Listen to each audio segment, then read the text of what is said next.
In terms of where you think you personally, and where Congress should be able to come to some level of cooperation on policies going forward across the aisle, what would you hold out some hope for?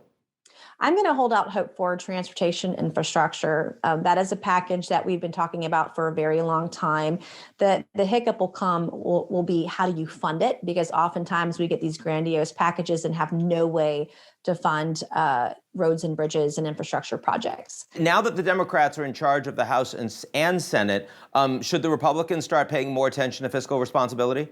I think both sides really should. I mean, the fact that our deficit reached $4 trillion last year and our debt is, approaching $28 trillion. I mean, these are things that both sides have contributed to. I mean, over the last few decades, both sides are really going to have to take a long and hard look at how we're going to pay for all this in the future, because I don't believe, especially during a pandemic where people are out of work, that we start increasing fees and taxes for small businesses or hardworking families.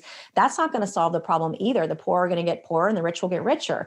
1.9 trillion is what President Biden is looking to get in terms of the relief and stimulus bill. There's been a lot of Republican pushback, but as you say, a large part of the population is suffering greatly right now. What's it going to take to get your support on that bill? So in the bill in December, we were sending money to other places, countries around the world who didn't need it. I think we've got to be very, very targeted and specific. We can't send $2,000 stimulus checks to people making $75K a year who had no negative impact on their wages or their salaries from COVID-19.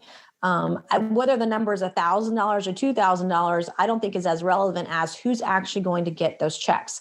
We can't allow people who are deceased. We've done that before. We can't allow illegal citizens. We've done that before to get those kinds of checks. It really needs to be targeted to those who have lost wages and who've lost salaries, and even those who've taken on, for example, greater expenses for childcare. So we just have to make sure that it's targeted relief.